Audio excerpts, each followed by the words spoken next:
Hi, everyone. I'm Michelli Castaneda with Valley Leadership. I work to design and run our leadership development programs. And I have the immense privilege of having here with me today, Koran Hardimon, who is not only the Director of Inclusion and Diversity at Republic Services, but he also sits on the Valley Leadership Board and heads up our racial justice impact team. So thank you so much for being here with me, Koran. Thank you. Yeah, I just so appreciate your time, because really our goal for today is to spend a little bit more time just learning about the work that you do every day and digging into what your current perspective is on issues related to equity and inclusion. Sure. So first off, could you just describe for us a bit what your role is as Director of Inclusion and Diversity at Republic Services, and what do you consider to be your main goals in that role? Sure. So thank you for being here. I'm so excited about this conversation. So I've been with Republic for almost about 2 years, and as Michelli stated, the Director of Inclusion and Diversity. And so the focus really is to build a place where employees feel a sense of welcoming, belonging, a sense of psychological safety, so being safe in conversations, and really wanting to they use the term, bring your full self to work, right? And so that's what we're doing from a Republic Services perspective, is building this inclusive culture where people feel that way. And we do that in a variety of different ways. One, it's really about, some of the policies and procedures that we have, making sure that they're equitable and making sure that they're fair, right? Making sure that we have diverse representation in our employee base, but not just in our employee base, but also our leadership base, making sure our employees represent the communities that we serve, right? So when we think about inclusion and diversity, it's not just about inward focus of our organization, but it's also about the communities and the customers that we serve as well. So we want to make sure that the customers see us and representing them in the work that we do and the representation that we have, right? And in the marketplace, right? It's really about how do we continue to build our culture so that people want to come to work for Republic Services. So that's branding, that's employee engagement, that's community service. So there's a variety of different ways that we focus on that. Specifically, like I stated, in those 3 ways is one, workplace, right? Workforce, which is our employee base, and then the marketplace, which is the communities and customers that we serve.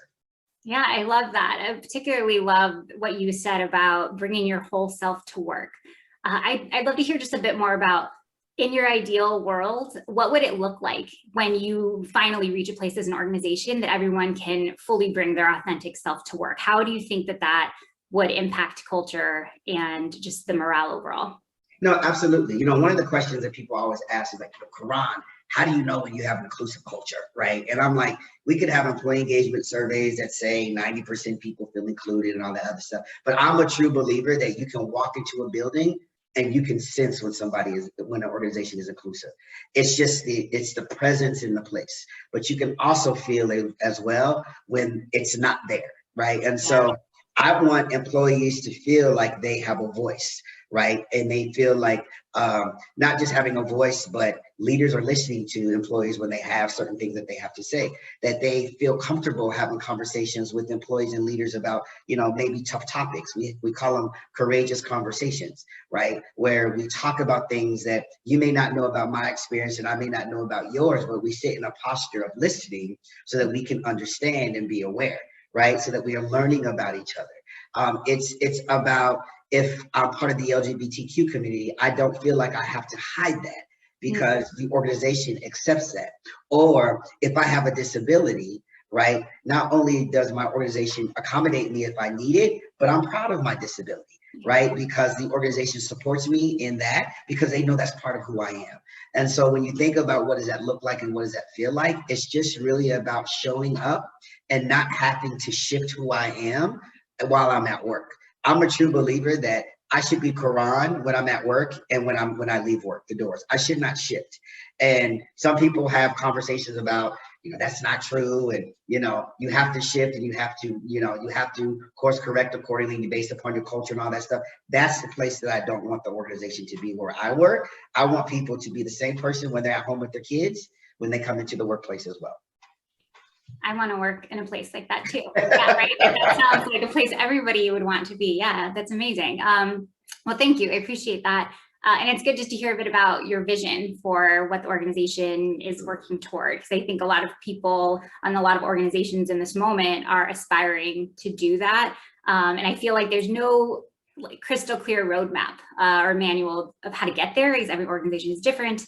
So yeah, it'll be good to hear as things progress, how you feel like you're making gains in that space. If I may, on that, and the other thing I want to say is that, in this work of diversity, equity, and inclusion, and I will even say belonging, there's another term called accountability, right? There's all these acronyms that are coming down the pipeline, but we have to make sure that we understand that this is not a destination, but this is a journey, right? And everybody is on their journey and their different journey path. And so we have to give people and organizations the grace to continue to develop. Right. So where we are at Republic Service is different than where Intel was, where I was at 12 years ago. That is a little bit more progressive and been in this work a little bit longer. So I just encourage each one of you all who are listening to this is that, we're all on our own journey. And so give each other space, give each other grace to continue to learn and do the work. So I just wanted to share that as well. I love that. Yeah, because it really is about the journey and so many things, right? but especially something as complicated and nuanced as inclusion and issues surrounding equity. And I heard you mention a couple of different terms, accountability. And I'm just curious to know if there are specific terms that you have oriented your team toward using so that you're all speaking the same language. That's a great question. So one of the things that I think when I first came into Republic Services is I wanted to make sure that we were all singing from the same song sheet, right? That when we talked about diversity and we talked about inclusion, that we all had that definition, right? And prior to me coming, they laid some great foundational work in this space, but that was one of the things that I wanted to do. And initially what you will hear diversity and inclusion. Well, one of the things that I wanted to do is I wanted to lean in with inclusion. So that's why we shifted our conversation to say inclusion and diversity. And I'll give you a little example of why that was the case or explanation. I'm a true believer that when we talk about diversity, our white male population does not feel connected to that term. Right? Because they are the majority, they don't feel connected to the term of diversity. And so a lot of times they don't feel connected to the work, right? Unless you're an ally or you really are being intentional. One of the things that I do know is that no one wants to feel excluded. So when we lean in with inclusion and start with inclusion, that embodies everybody into the conversation and the strategy. And let's be frank, a lot of times individuals that are making the decisions don't look like you and me on this call, right? And so we need the allyship, right, from our white counterparts and our Asian counterparts and our Black and Hispanic counterparts, right, to help us move this forward. And so when you talk about language that we use, inclusion is what we start with, right? And that has been my focus because you can't include what you don't have and you can't have what you don't include. So when you have inclusion, diversity is already part of that conversation. Right. And so that's some of the terminology that we're using right now is really based on inclusion and diversity. Equity is one of the ones that are starting to populate. Right. We had to get the inclusion and diversity down first. Now we can start to progress. Yeah. And so equity and belonging are terms that we're now kind of bringing to the forefront of some of the work that we're actually driving within our organization. I love that, especially because I feel like sometimes there is this, I guess, misguided assumption that when you do start to talk about issues around diversity, that it's only meant to help people that are not part of the majority. And, it's only meant to help people that are Latino or Black or Native American or, minorities or people who are part of the LGBTQ community. And that's not true, right? Like making things more equitable benefits everyone. And so I love that perspective shift because you're right. Even if it's not conscious, we don't want people to automatically feel like, oh, they're talking about something that doesn't concern me, or that's not my issue, because it is. And so I love that flip because I think that does a lot to welcome people who may not even have been aware that they were putting up some resistance to these ideas, because it's not necessarily always a conscious thing. But you're right, nobody, no matter who you are, nobody wants to feel excluded, right? We were born to be included. And that's the point. And a lot of times in some of the sessions that I talk to with my leaders, it's really just that, I ask them to define what diversity is to them. And of course, it's differences and, listen to everybody's perspective. But then I'm like, define inclusion, but don't define it from an inclusion perspective. Define it from, tell me a time when you felt excluded. Oh. And then people now go back to a space where everybody in life has typically have felt excluded. And so then I asked them, so tell me if you don't mind sharing that. And I would say 85% of the stories come from, I remember when I was in school younger, in the playground, someone didn't invite me to go play in the playground. Or, I was a part of a group and I didn't get invited to the birthday party. right? And then I found out that I wasn't invited, and I don't understand why, because I'm part of the group. And so these are things that people are carrying, right? Ever since they were younger. And so I asked them, so let's sit in that for a little bit, right? 40 years ago, this took place, and you can still feel that. Yeah. So imagine how your employees are feeling when they're feeling that way when they come into work. Do you want them to feel that way? Right? And so now when you think about that, how do you define inclusion? Right? And so we have a whole different conversation because we allowed them to go back to a place where they felt and they can remember their feelings. And then we have good conversations about how, as leaders, we want to make sure that we continue to build an inclusive organization so people don't feel like you used to feel when you had that situation take place, right?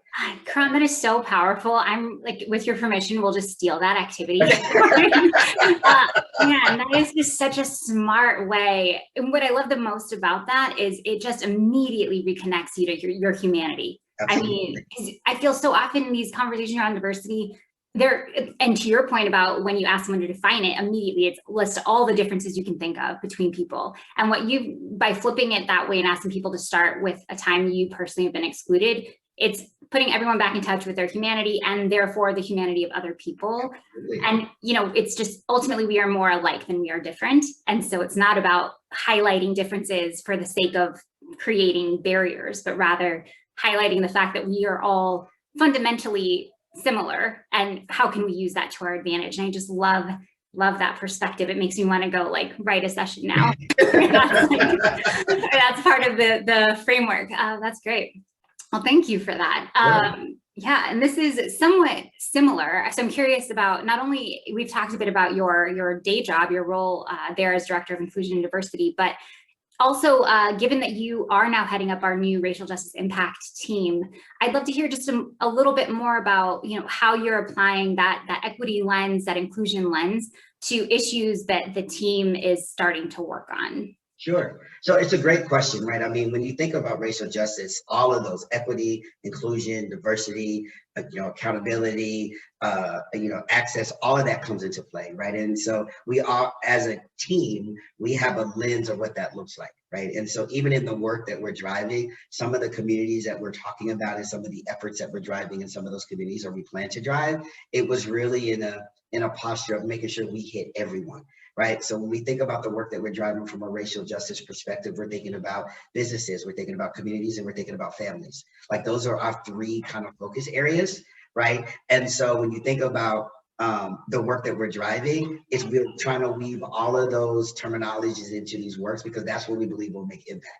Right. When we think about home, when we think about giving people access and resources to have conversations with their kids, because let's be frank, kids are having these conversations. Right. And they may think completely different than you as a parent. And that's one thing that I'm learning. When I think about diversity, inclusion, diversity in my perspective, and then I talk to my nieces and my nephews that are 17 and 18, they have a completely different perspective.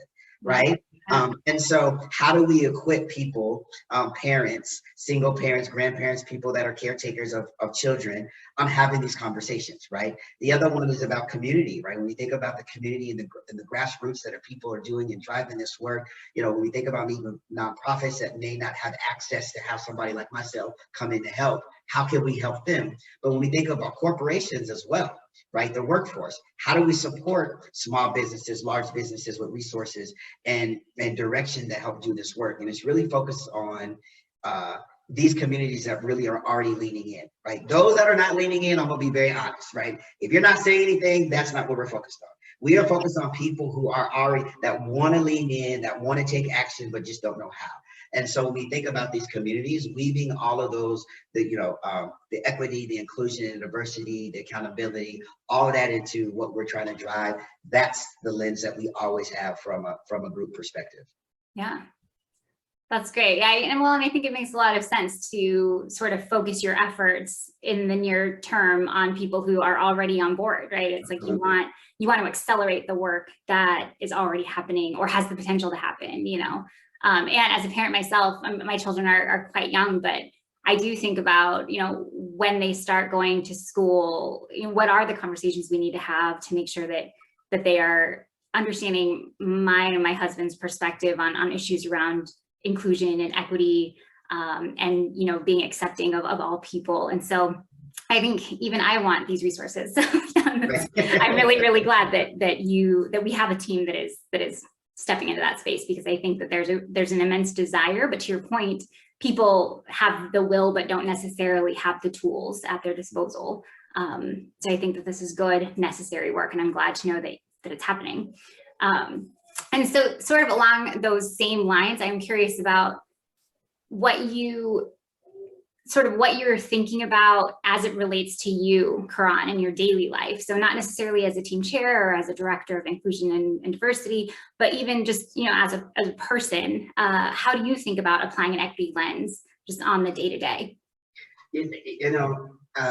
To be very transparent, I have my moments, right? I have my moments where I don't want to think about it, right? Because it's a lot. That's fair. Right?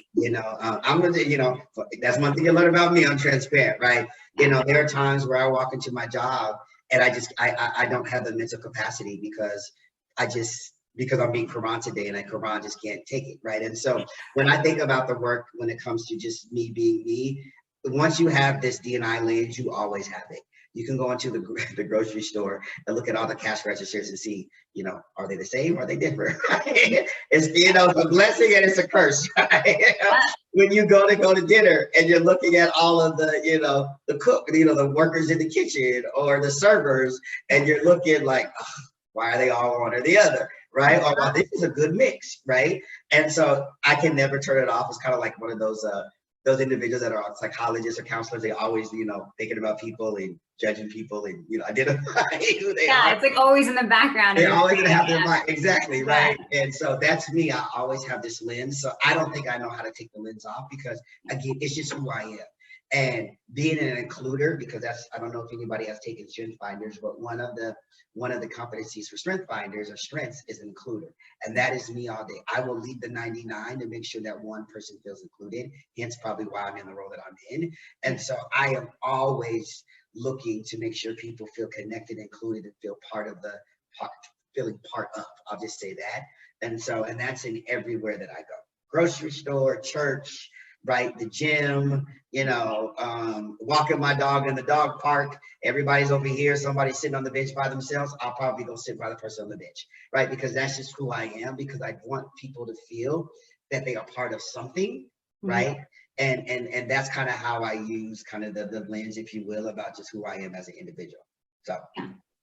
I love that. And it makes me think a little bit about the term you mentioned early on that I just really had like a visceral, very positive reaction to, which is belonging.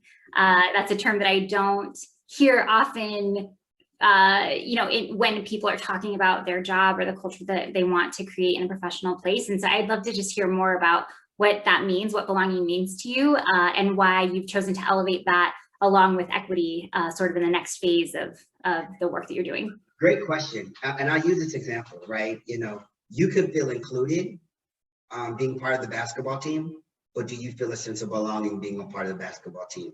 You can feel included being part of the gym, the team that does gymnastics, but do you feel a sense of belonging, right? I think inclusion is the first step, because you can feel like, okay, I'm included on this team, but do I feel a sense of belonging? Do I feel that I can present my best self? Do I feel that people are welcoming me and they are embracing me for who I am? Right. And that's the sense of belonging. I feel like, again, people can sense what belonging feels like. You can go into a meeting. Yes, you're included in the meeting because you're on the invite. But do you feel like you have a sense of being, that you belong in the meeting?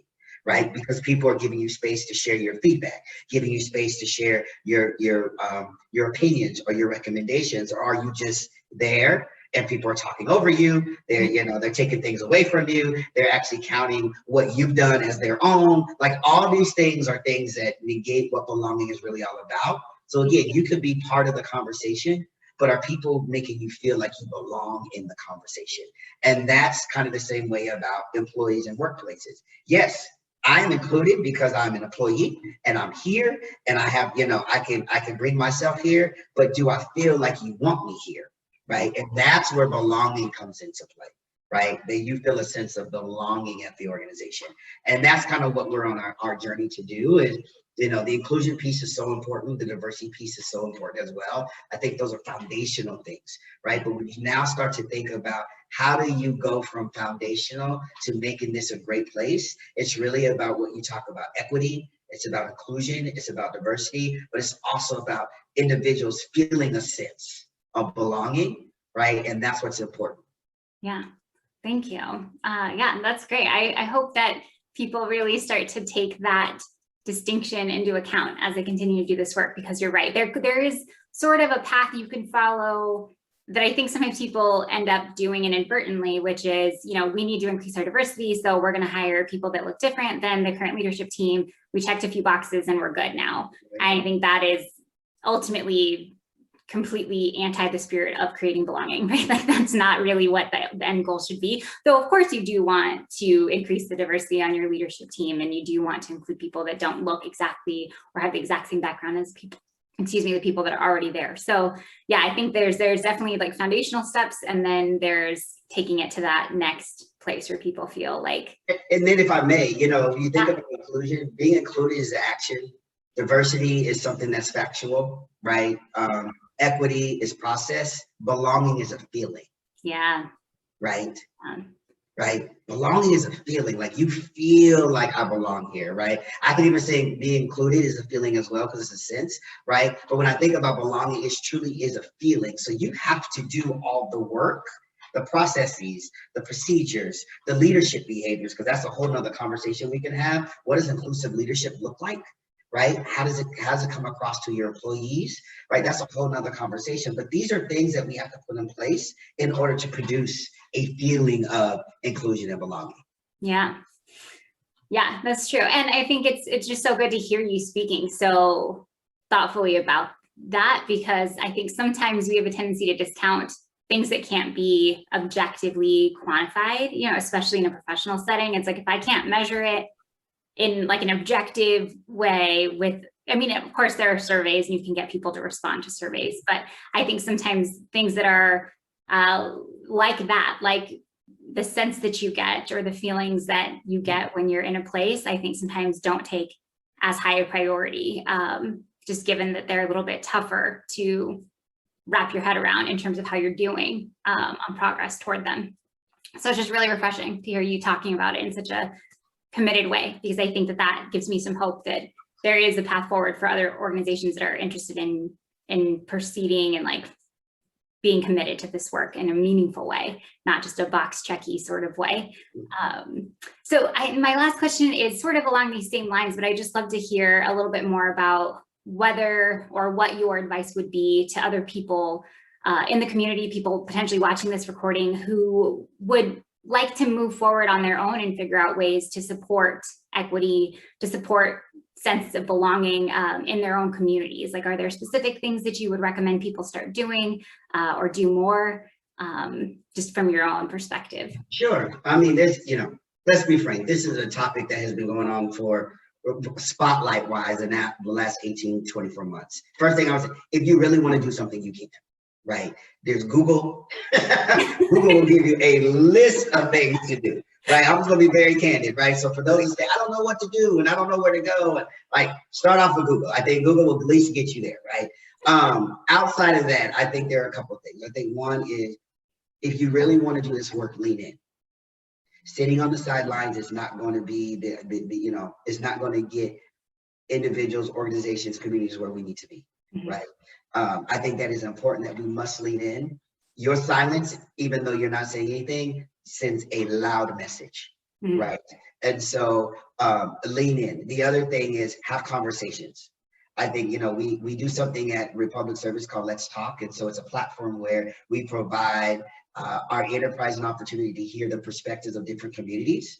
So we've done one with the Black community, the women community. We are about to do one with the Latinx community. We just did one with the Asian community, because we want to make sure that our employees understand the various experiences that each community has, so that they can be, one, educated and aware and know how to necessarily embrace when necessary. right? Or either pause and listen when necessary. And so I encourage individuals to take the opportunity to start to engage in conversations with people that are not like you, that don't look like you, that don't come from the same background. Get to know people that you typically would not, right? And so I think that is one of the biggest things, because once you start to learn and understand individuals, one, you'll start to hear differences, but you'll be surprised with the similarities that we all have. Yeah. And I call it social distancing. The more similarities that we have, we are now closing the social distance, which makes us more connected, right? But we don't know how to close that social distance until we start having conversation. So that is the second piece, right?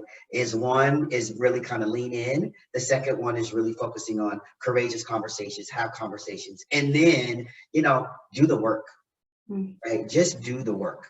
And I know some individuals are afraid, and I'll be very candid again, our majority counterparts are afraid to do the work because they're afraid to misstep. They're afraid that they may do something that may counteract, and you hear this canceled culture and all this other stuff.